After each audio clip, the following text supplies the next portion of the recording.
మీ ఎలాంటి వ్యాపార ప్రకటనలకైనా వెంటనే మా ఛానల్ సంప్రదించండి. అందరికి నమస్కారం. నేను శిరీష. ఈరోజు మనతో పాటు ఉన్నారు ప్రముఖ ఆధ్యాత్మికవేత్త, astrologer professor doctor Mullapudi Satyanarayana Murthy గారు. గురుగారితో మాట్లాడదాం. గురుగారు నమస్కారం. నమస్కారం మా శిరీష. గురుగారు, ముఖ్యంగా కర్కాటక రాశి వారికి ఏలినాటి శని ప్రభావం ఎప్పుడు ప్రారంభం అవుతుంది, ఎప్పుడు ముగుస్తుంది తెలియజేయండి గురుగారు. ఇప్పుడు ఏలినాటి శని వాళ్ళు హ్యాపీగా ఉన్నారు. నీ క్వశ్చన్తో వాళ్ళందరికీ గుండె దడేలు అంటుంది అనమాట. ఎప్పుడు వచ్చేస్తుందా ఏలినాటి శని అంటే. ఏలినాటి శని అనగానే అంత భయపెట్టేశారు, శనీశ్వరుని అంత బ్యాడ్ చేసేసారు. ముఖ్యంగా వీళ్ళు తెలుసుకోవాల్సింది ఏంటంటే ఏలినాటి శని అంటేనే బ్యాడే చేయడు, మంచి కూడా చేస్తాడు అనే పాయింట్ వీళ్ళు తెలుసుకోవాలి ఫస్ట్ ప్రతి రాశి వాళ్ళు. ఇప్పుడు కర్కాటక రాశి వారికి ప్రస్తుతం ఏలినాటి శని లేదు, అష్టమ రాహు ఉన్నాడు.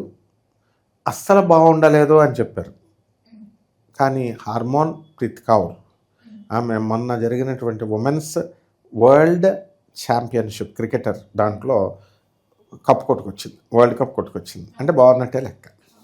అంటే వీళ్ళది ఎలా ఉంటుందంటే కర్కాటక రాశి వాళ్ళకి ఈ యొక్క 2032 సంవత్సరం టు 2034 సంవత్సరం వరకు మొదటి దశ జరుగుద్ది. అంటే ఎప్పటి నుంచి స్టార్ట్ అవుతుందంటే 2032 నుంచి స్టార్ట్ అయిపోద్ది. మిథున రాశిలోకి శని ప్రవేశించిన మరుక్షణం మొదలైపోద్ది. ఫస్ట్ దశ ఏలినాటి శని 7.5 సంవత్సరాలు, అంటే మనకి దగ్గరగా 2042 వరకు ఉంటుంది. 2032 టు 2034 అంటే అతిచారాలు, ముందుకు వెళ్ళడాలు, వెనక్కి రావడాలు, ఇలాంటి అన్ని లెక్కలు ఉంటాయి. వక్రగతులని ఇవన్నీ క్యాలిక్యులేషన్స్ వేసుకుంటే మొత్తం మీద ఓవరాల్గా మనకి 2042 వరకు కూడా కర్కాటక రాశి వాళ్ళకి ఉంటుంది. ఎందుకని 2032 నుంచి 2034 వరకు మిథున రాశిలో ఉంటాడు. ఆ తర్వాత కర్కాటక రాశిలో ఉండాలి ఓ 2.5 ఏళ్ళు, మళ్ళీ ఇంకొక 2.5 ఏళ్ళు సింహరాశిలోకి రావాలి. అప్పటి వరకు ఏలినాటి శని ఈ యొక్క కర్కాటక రాశి వాళ్ళకి.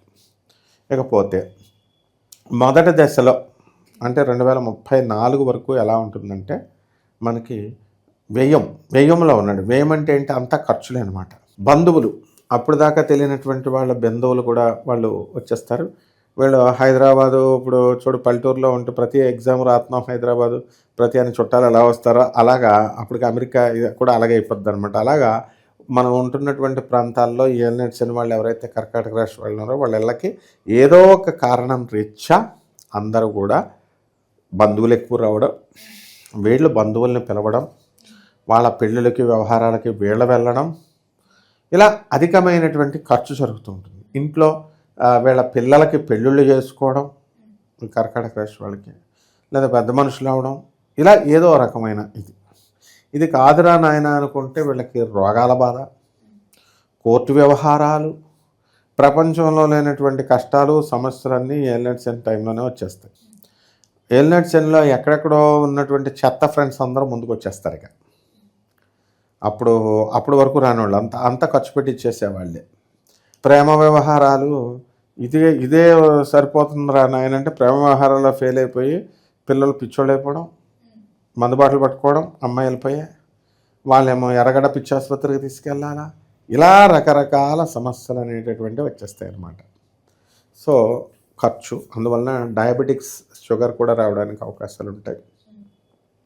అండ్ లివర్ ఫంక్షనింగ్లో తేడా ఉంటుంది బాగా. అందువలన తిండి పదార్థాలు ఇవన్నీ కూడా వీళ్ళు శాకాహార భోజనాలు చేసుకోవడం, మంచిగా లిమిటెడ్ ఫుడ్ తినడము, పచ్చి కూరగాయలు తిన్నంత ఉత్తమం ఏదీ లేదనమాట. ఆ రకంగా వీళ్ళు చేసుకోవాలి ఫస్ట్ పార్ట్ ఆఫ్ ద ఇది. ఆ తర్వాత 2034 జూలై తర్వాత మనకు మరొక 2.5 సంవత్సరాలు, అంటే 2036 ప్లస్ అంటే 2037 వరకు కూడా వీళ్ళకి మనకి ఈ యొక్క గురుడు జన్మరాశిలోకి వస్తాడు కర్కాటక రాశిలోకి. కర్కాటక రాశిలోకి రావడం వల్ల ఏమవుతుందంటే మనకి ఈ జన్మంలో ఉన్నటువంటి శని ప్రతి పనిని లేటుగా చేయడం ప్రారంభిస్తారు. చాలా కష్టపడి ప్రతి పని పూర్తి చేసుకోవాల్సినటువంటి అవసరం ఏర్పడుతుంది. ఇప్పుడు వీళ్ళందరూ కూడా స్థలాలు ఎప్పుడో కొనుక్కొని పెట్టుకుంటారు, పెద్ద పెద్ద స్థలాలు. ఇప్పుడు నాగార్జున గారు అప్పట్లో ఫంక్షన్ హాల్ ఇవన్నీ పెట్టారు, ఇవన్నీ ఫంక్షన్ హాల్. అది ఎలా పడగొట్టేసారు? ఏలినాటి శని టైం. అంటే అంత పెద్ద ఇన్ఫ్లుయెన్స్ ఉన్నా, ఎంత పెద్ద ఇది ఉన్నా, ఇప్పుడు హైడ్రా పేరుతో వాళ్ళంతా వచ్చి కొనుక్కున్న సాఫ్ట్వేర్ ఇంజనీర్లు ఇళ్ళలు పడగొట్టేశారు. వాళ్ళందరికీ ఏం తెలుసు పాపం, మామూలుగా మనం కొనుక్కున్నాం అనుకున్నారు. రియల్ ఎస్టేట్లో ఇల్లులు అన్నీ పోయినాయి. అదేవిధంగా రియల్ ఎస్టేట్ టైంలో చాలామంది బిల్డర్లు పాపం 80 కోట్లు ఇచ్చి స్థలాలు కొనుక్కుంటారు. ఆ కొనుక్కునేది ఏదో మామూలు మనుషుల దగ్గర కొనుక్కుంటే కూడా ఉండదు.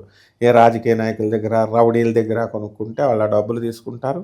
వీళ్ళు ఇల్లులు కట్టాలని స్టార్ట్ చేసేసరికి ఏం చేస్తారంటే అవతల వాళ్ళు రౌడీలను పంపిస్తారు. వీళ్ళు కోర్టులో వెళ్ళాలా, పోరాడాలా, పోలీస్ స్టేషన్లకు వెళ్ళాలా, ఇదంతా ఎందుకు లేని పాపం వీళ్ళు కాంప్రమైజ్ కోసం 3 నెలల నుంచి అటు ఇటు తిరుగుతూ ఇలా లాస్ అవుతూ ఉంటారు. ఈ రకంగా మనకి ఈ యొక్క ఏలినాటి శని ప్రభావం పడుతుంది. ఏలినాటి శని టైం జరిగేటప్పుడు ఇంకోటి కూడా జరిగిందనమాట. ఒక అమ్మాయికి, నా స్టూడెంట్కి, ఆ అమ్మాయి ఇంజనీరింగ్ చదివింది. ఆ అమ్మాయి ఫస్ట్ డయాగ్నోసిస్ వెళితే ఈ అమ్మాయి ఏం చేసింది, డాక్టరు ఏం చెప్పింది, నీకు క్యాన్సర్ డయాగ్నోసిస్ సరిగ్గా చేయలేదు, క్యాన్సర్ అప్పుడే సెల్స్ స్టార్ట్ అవుతున్నాయి, బ్రెస్ట్ క్యాన్సర్. అప్పుడు ఏం చేసింది ఈమె, సరిగ్గా ఐడెంటిఫై చేయకుండా, సరైన మందులు ఇవ్వకుండా మామూలుగా ఓపెన్ చేసేసింది, సర్జరీ చేసి. క్యాన్సర్కి ఎప్పుడు కూడా ఓపెన్ చేయకూడదు, ఆపరేషన్ చేయకూడదు, చేసి పెరిగిపోతుంది. ఆ విధంగా ఫస్ట్ రాంగ్ చేసేసి ఆ పిల్లకి నిజంగానే క్యాన్సర్ అటాక్ చేసి అయిపోయింది. అప్పుడు నేను చూసి అమ్మ చచ్చిపోతానేమో అంటే, ఏం చావాలో బతుకుతా ఉన్నాను, ఇప్పుడు కూడా బ్రహ్మాండంగా బతుకున్నాను అనమాట బెంగళూరులో, అనంతపూర్లో. కాబట్టి ఇలాంటి డాక్టర్లు కూడా తయారవుతూ ఉంటారు. మనకి ఎవడ సలహా ఇచ్చినా ప్రతి వాడు, ఇప్పుడు ఉదాహరణకి మనం ఏదో అఖండ సినిమా వచ్చిందిరా నాయన, కొంచెం మంచిగా మనం మన బాలయ్యబాబు గురించి చెప్పుకుందాం అని అంటే చెప్పుకుంటే, నిన్న ఒకడు వచ్చాడు నాకు, ఒకడు వచ్చి ఫోటోగ్రాఫర్ కెమెరామెన్ వచ్చి, సార్ ఇది మంచి వైరల్ అవుద్ది, ఒక కత్తో పిస్టల్లో పట్టుకుంటే బాగుంటుంది, ఇంకా వైరల్ అవుద్ది అంటే, పిస్టల్స్, పేల్చడాలు, కత్తులు, ఇలాంటివన్నీ వైలెంట్ కంటెంట్స్. వీళ్ళు సలహా ఇస్తారు, పోలీసులు పట్టుకుపోతారు. ఇలాంటి అనమాట పిచ్చోళ్ళు, ఇలాంటి పిచ్చోళ్ళు సలహాలు. ఇప్పుడు పెద్ద పెద్ద ఎంపీలు కూడా చూడు, ఎమ్మెల్యేలు కూడా, మాధవీలత కూడా ఇలాగ కత్తి చూపించిందని, బాణం ఇలా మసీదేపు చూపించిందని, ఆ తర్వాత నోటదోలతో వెళ్ళిన ఈ అమ్మాయి శివజ్యోతి యాంకర్ తిరుపతి కాస్ట్లీ పిచ్చగాళ్ళు అందని, ఇవన్నీ ఏలినాటి శని ప్రభావాలు అనమాట. అనుకోకుండా ఏదో ఒకటి అనేయడం, రాజమౌళి గారు చూడు ఎలాగా ఇరుక్కుపోయారు, అలాంటివన్నీ. తర్వాత నెక్స్ట్ ఈ దశలు అయిపోయిన తర్వాత ఇక ఆఖరి దశ, 3వ దశ 2042 వరకు. అంతకుముందు 2.5 సంవత్సరాల ముందు నుంచి, అంటే 2039 ఎండింగ్ నుంచి చూసుకుంటే ఈ యొక్క శని సింహరాశిలోకి వచ్చాడు. అసలు శని సింహరాశిలోకి చాలా శత్రుక్షేత్రం అనమాట. శత్రుక్షేత్రంలో తల్లిదండ్రులకి, తల్లి కొడుకులకి, తండ్రి కొడుకులకు పడదు, ముఖ్యంగా తండ్రి కొడుకులకు పడదు. అసలే ఏలినాటి శని, డబల్ దోషాలు అనమాట. అంటే ఈ ఏలినాటి శని ప్రభావంలో మనం ఎంత మంచి చెప్పాలనుకున్నా సరే అవతలకి అర్థం కాదు. ఇది అందులోని ఇది వాక్స్థానంలోకి వచ్చింది. వాక్స్థానంలోకి వచ్చినప్పుడు ఏం చేస్తారంటే వీళ్ళు చెప్పింది అందరినీ తిట్టిపడేస్తూ ఉంటారు. తిట్టిపడేస్తూ ఉంటే వాళ్ళు రివర్స్ అవుతూ ఉంటారు. వీళ్ళకు ఉన్నటువంటి మంచి పేరు, ఇప్పుడు రాజేంద్ర ప్రసాద్ హీరోని తీసుకుంటే ఈ మధ్యకాలంలో అందరి మీద తిడుతున్నాడనే అస్తమానం కాంట్రవర్సీలు అవుతున్నారు. తనకు పాపం తనకు తిట్టాలని ఉండదు, కెమెరా దగ్గరికి వెళ్ళేసరికి అది వచ్చేస్తుంది అంతే. అది ఏలినాటి శని ప్రభావం అంటే. ఈ రకంగా ధన నష్టము, ముఖ్యంగా ఈ ఆడపిల్లల జోలికి వెళ్ళకూడదు వీళ్ళు. అలాగే ముఖ్యంగా బంధువుల దగ్గర లిమిటేషన్స్లో ఉండి వచ్చేస్తే సరిపోద్ది. ఎందుకంటే వీళ్ళందరికీ కూడా అపనిందలు ఎక్కువ అవుతాయి ఏలినాటి శని సమయంలో. అలా రాకుండా కనుక జాగ్రత్తగా చూసుకుంటే సరిపోతుందమ్మా.